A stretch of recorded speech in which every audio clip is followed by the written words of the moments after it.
Hi నమస్తే, welcome to my channel. ఇవాళ నేను పీతల ఇగురు చేశాను. చాలా బాగా కుదిరింది. ఇంకా ఎలా ఉండాలో దాని ప్రిపరేషన్ చూద్దాం. సోంపు, లవంగాలు ఒక 10, కొంచెం దాల్చిన చెక్క, యాలుక్కాయ, మిరియాలు, ధనియాల పొడి వేసుకోవాలి. ఇవన్నీ డ్రై ఇంగ్రీడియంట్స్ అన్నీ ఒకసారి గ్రైండ్ చేసేసుకొని ఆ తర్వాత అల్లం వెల్లుల్లి కూడా ఒకసారి వేసేసుకొని గ్రైండ్ చేసేసుకోవాలి. మళ్ళీ ఉల్లిపాయల్లో పడితే అది అంతగా నలగదు. ఒకసారి తిప్పేసుకుంటే ఇలా ఒకసారి గ్రైండ్ చేసుకున్నాక ఉల్లిపాయలు వేసుకుంటే దాంతోపాటు నలిగిపోతుంది. పీతలు కదా కొంచెం వేసాను, గ్రేవీ ఎక్కువ అవసరం లేదు. ఒక 2 టీ స్పూన్ ఉప్పు,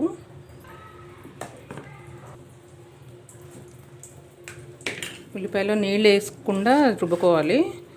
మనం రోట్లో కచ్చపచ్చగా రుబ్బితే రోట్లో వేసి రుబ్బినట్టుగా వస్తుంది. మరీ గ్రేవీ మరీ పేస్ట్ చేసేస్తే అంత బాగోదు. ఇలాగా కొంచెం రోట్లో రుబ్బినట్టు ఉల్లిపాయలు తగులుతున్నట్టుగా గ్రైండ్ చేసుకోవాలి. పల్స్ మోడ్లో పెట్టుకుని గ్రైండ్ చేసుకుంటే బాగుంటుంది, బాగా ఇలా వస్తుంది. చింతపండు ఈ మాత్రం తీసుకున్నాను, అది ఒకసారి కడిగేసి పక్కన పెట్టాను. అది వేసి నానబెట్టేసుకుంటే మసాలా వేగేసరికి నానిపోతుంది. ఆయిల్లో కొంచెం పసుపు వేసేసుకొని 2 లవంగాలు వేస్తున్నాను. ఆ తర్వాత మనం గ్రైండ్ చేసుకున్న ఉల్లిపాయ పేస్ట్, కారం నేను ఆయిల్లోనే వేస్తాను. ఒక 2 స్పూన్స్ వరకు కారం వేసేసుకొని ఒకసారి ఇది బాగా కలిపేసుకోవాలి. ఇది కంప్లీట్గా వేగిపోయేంత వరకు ఆయిల్ కొంచెం బయటకు వస్తూ ఉంటుంది కదా, అప్పటి వరకు ఇది వేయించేసుకోవాలి. ఇలా వేగిపోయింది కదా, ఇప్పుడే కొంచెం టేస్ట్ చూసేసుకొని ఏమన్నా కావాలంటే వేసేసుకోవాలి. నాకు అన్నీ కరెక్ట్గా సరిపోయినవి. మసాలా బాగా వేగిపోయిన తర్వాత పీతలు వేసేసుకోవాలి.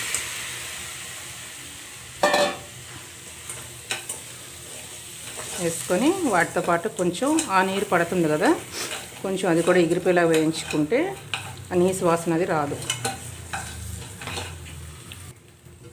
ఇలా కాసేపు వేయించుకుంటే దానిలోకి మసాలా బాగా వెళ్తుంది పీతల్లోకి.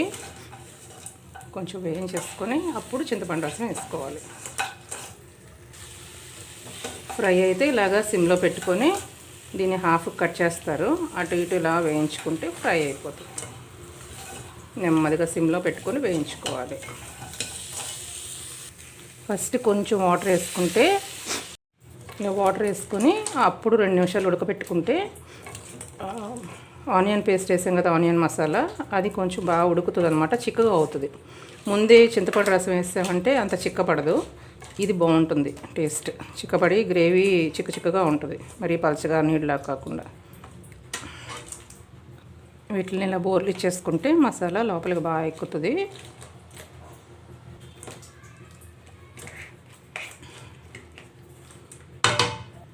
కొంచెంసేపు మూత పెడదాం, 2 మినిట్సే, ఎక్కువ అవసరం లేదు. 2 మినిట్స్ నుంచి ఉడుకుతుంది. ఒక్కసారి ఇలా కలిపేసుకుంటే పీతల్లో కూడా కొంచెం నీరు ఉంటుంది కదా, అది కూడా బయటకు వచ్చింది. నానబెట్టుకున్న చింతపండు రసం తీసాను, ఇలా మొత్తం పోసేసుకొని ఉప్పు కారాలు ముందే చూసేసుకున్నాం కదా, ఇప్పుడు ఏమన్నా పడతాయి అనుకుంటే ఇప్పుడు వేసేసుకొని ఒకసారి కలిపేసుకొని మూత పెట్టేసుకొని 15 to 20 మినిట్స్ మీడియం టు లో ఫ్లేమ్లో అలా ఉడకాలి. ఇది ఇంత పలచగా ఉంది కానీ ఉడికేసరికి చిక్కబడిపోతుంది, చల్లారితే ఇంకాస్త చిక్కబడుతుంది.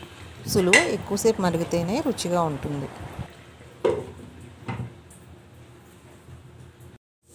20 మినిట్స్ అయింది. చూసారా ఆయిల్ అంతా పైకి ఎలా వచ్చిందో.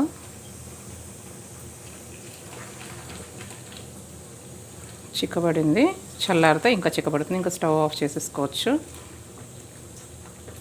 మన శన ఎలా ఉందో చూద్దాం. ఇది శన బాగుంది. ఇంతే ఒకసారి కలిపేసుకుంటే ఇందాక పలుచగా ఉంది కదా, ఇప్పటికి ఇంత చిక్కబడింది. ఇంకాసేపు అయిందంటే ఇంకొంచెం గట్టిపడిపోతుంది. మీ కన్సిస్టెన్సీ మీకు ఎలా కావాలో దాన్ని బట్టి దింపేసుకోవాలి. ఇంకా స్టవ్ ఆఫ్ చేసేస్తున్నాను. పీతల్లో కొంచెం లైట్గా కండ్ర చిరుచేదులాగా వస్తుంది. ఆ కండ్ర తీసేయటం కోసమే ఆ చింతపండు వేస్తాం. కొంచెం పులుపు ఎక్కువ వేసుకోకర్లేదు. పులుసుకి వేసినట్టు చేపల పులుసుకి వేసినట్టు ఎక్కువ వేసుకోవాల్సిన అవసరం లేదు. కొంచెం ఆ కండ్ర విరిగేంత వరకు మాత్రమే వేసుకోవాలి. తలకాయ కూరలో వేస్తాం కదా, గోటు తలకాయ, దానిలాగే కొంచెం కండ్రగా ఉంటుంది అంతే.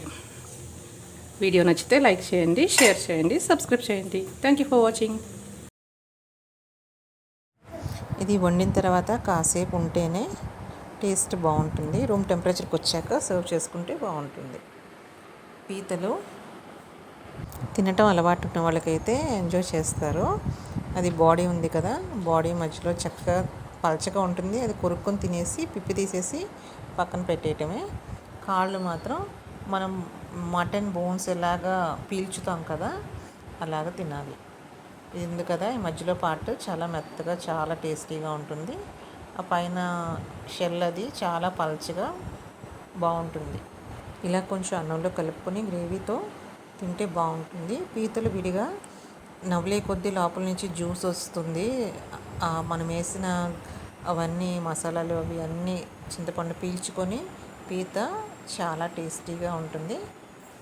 ఈ కాళ్ళు ఉన్నాయి కదా, అవి కొంచెం పైన కొరికేసి గుజ్జు ఇలా పీల్చుకుంటే దాంట్లో మటన్ బోన్ ఉంటుంది కదా, మటన్ బోన్ మేర వస్తుంది కదా, దానిలాగా చాలా టేస్టీగా బాగుంటుంది మెత్తగా.